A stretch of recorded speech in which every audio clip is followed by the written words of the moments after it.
discovery and awareness of the richness, the diversity, the often surprising nature of living with the land.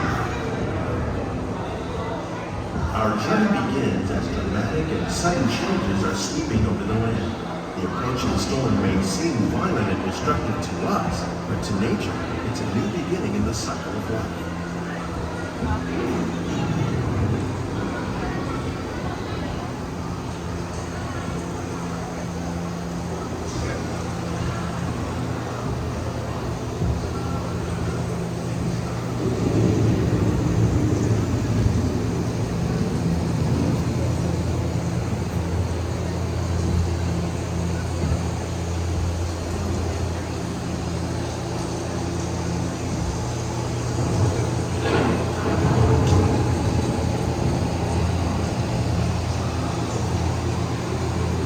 Beneath the surface of the land, roots trap water from the flowing mud, extracting precious nutrients and minerals.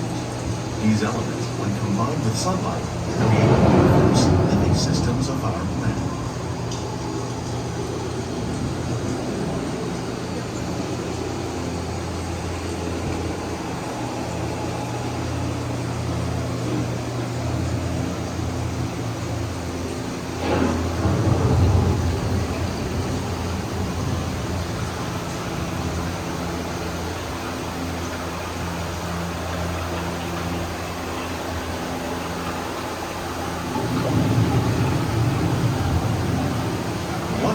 Living systems is the rainforest, home to the most amazing concentration of life on our planet.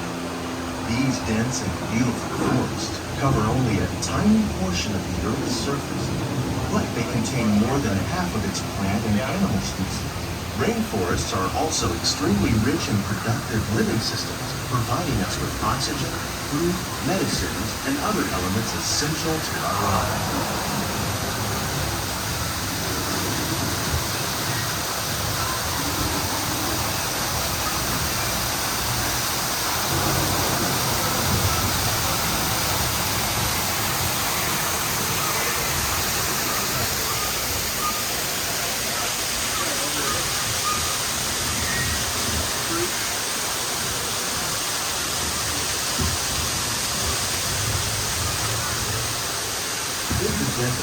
Nature has created a very different, but no less beautiful living system. And while this arid landscape may seem lifeless, it is very much alive. The plants and animals that have learned to survive in these harsh conditions make use of what little water they can find and avoid the scorching rays of the relentless sun.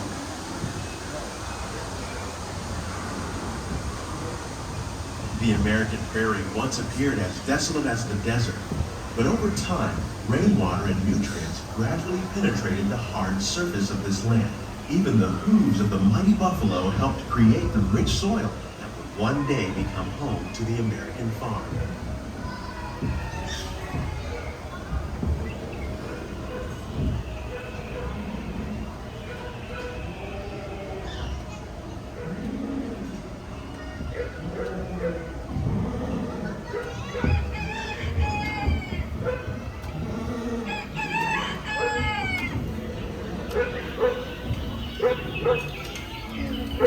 Of all the forces at work on the land, humans have had one of the most profound effects.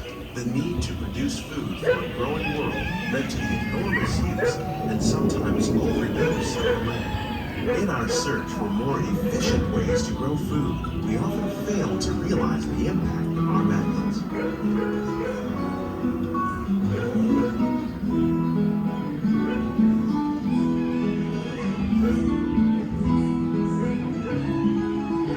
Today, we're learning to live with the land, discovering better ways to grow food that will assure both human and environmental well-being.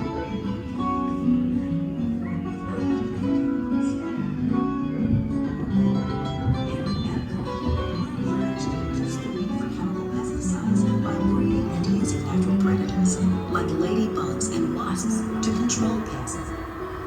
In the farmlands across America, we're learning that by plowing under vegetation containing natural fertilizers, we can enrich the soil without the use of chemicals.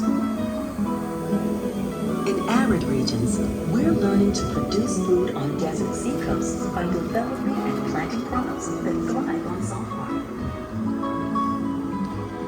In Japan, we're learning that by mixing How will we leaves meet and other tomorrow's raw growing materials into our needs for soil, food production, we can yet still respect the needs of the without land? need for Some of the chemicals. answers are being discovered just ahead. Here To at help us EPCOT, maintain these we're carefully learning to controlled ecosystems, and for your safety, please remain seated in your boat at all times.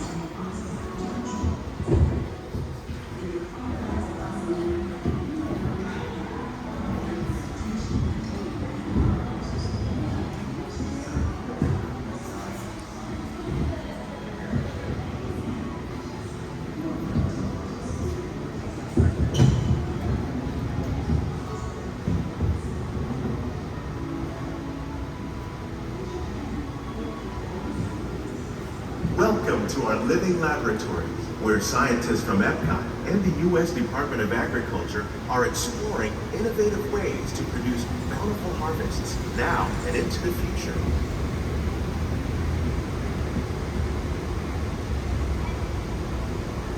The tropics are home to the greatest diversity of plants on the planet. Many of these, like papaya, bananas, cacao, coffee, and rice, are well known around the world. These are just a few of the edible plants that have been an important source of nutrition for people living in the tropics. Many are rich in vitamins and minerals, while others are well adapted to growing in less than ideal conditions. Some, like the water lily, thrive in wet, swampy areas and waterways. All parts of this plant, even the flower petals, are edible. The starchy root of the plant has long been used to make flour for baking.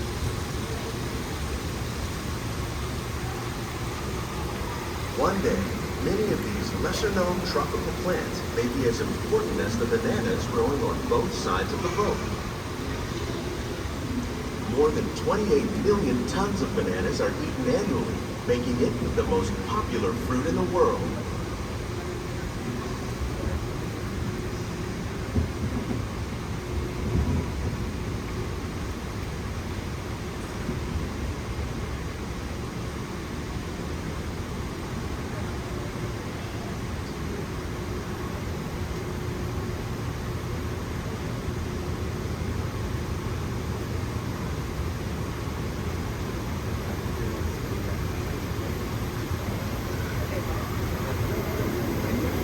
When we mention farming, you probably don't think of fish. But fish farming, or aquaculture, accounts for nearly half of all the seafood consumed globally. Tilapia, bass, and catfish, like the ones you see here, are three of the more popular crops raised by fish farmers. The sustainable system we're using here recycles the water in the tanks. As a result, we're able to save millions of gallons each year. Our small fish farm produces nearly 5,000 pounds of fish each year to serve in restaurants around Walt Disney World. Innovations like this one can play an important role in our efforts to produce bountiful harvests and still protect natural resources.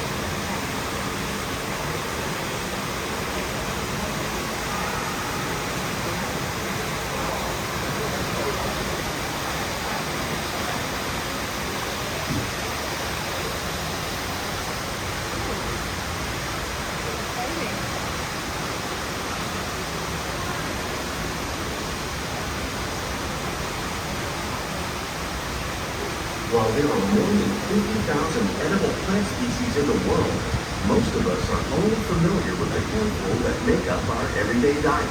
The common grains growing here, wheat, maize, sorghum, and millet, plus rice, account for nearly 2/3 of our global food consumption. Learning how to increase yields of these staples is an important goal of research around the world.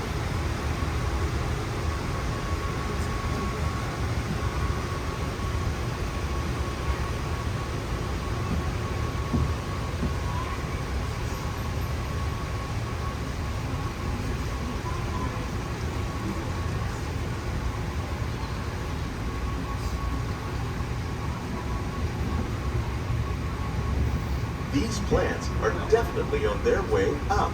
Innovative growing techniques like these increase yields while more efficiently using resources like water, fertilizer, and pesticides.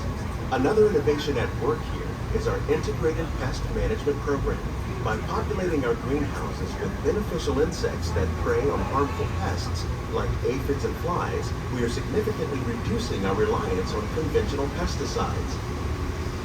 We're growing these crops using our nutrient film system.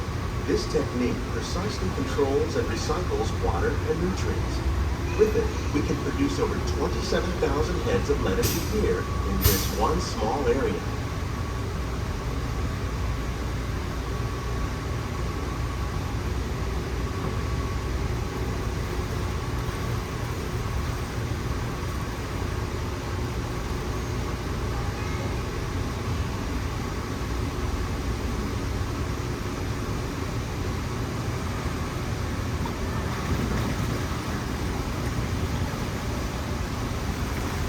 Some of our best ideas have been inspired by nature, like these fruit and vegetable trees. By growing these ground plants vertically, we can increase yields and better control diseases. These crops taste as good as they look. In fact, we serve more than 15 tons of produce from our greenhouses in restaurants here at the land every year.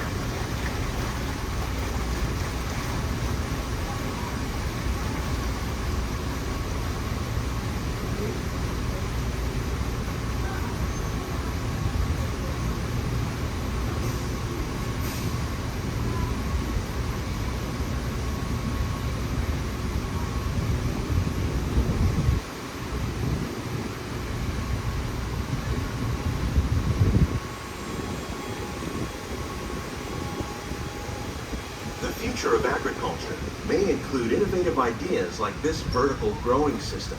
Plants grown in this way use a fraction of the space required by traditional growing methods. That saves water and increases production. The aquaponics system on your left combines hydroponics with aquaculture.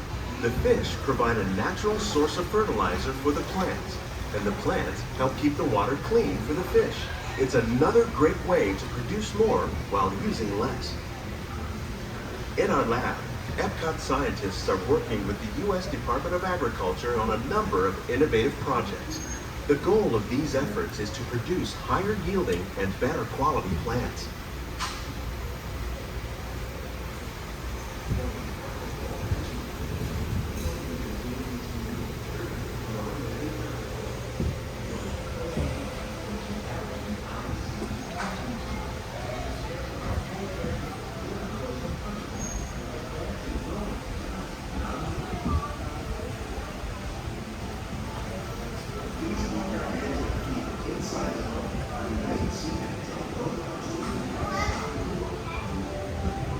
These greenhouses represent just a fraction of the work being done worldwide to produce bountiful harvests for our growing population. Scientists, farmers, and even backyard gardeners are doing their part to improve the quantity and quality of foods that we all rely upon. Together, we can continue to find more ways to increase food production and protect our precious natural environment.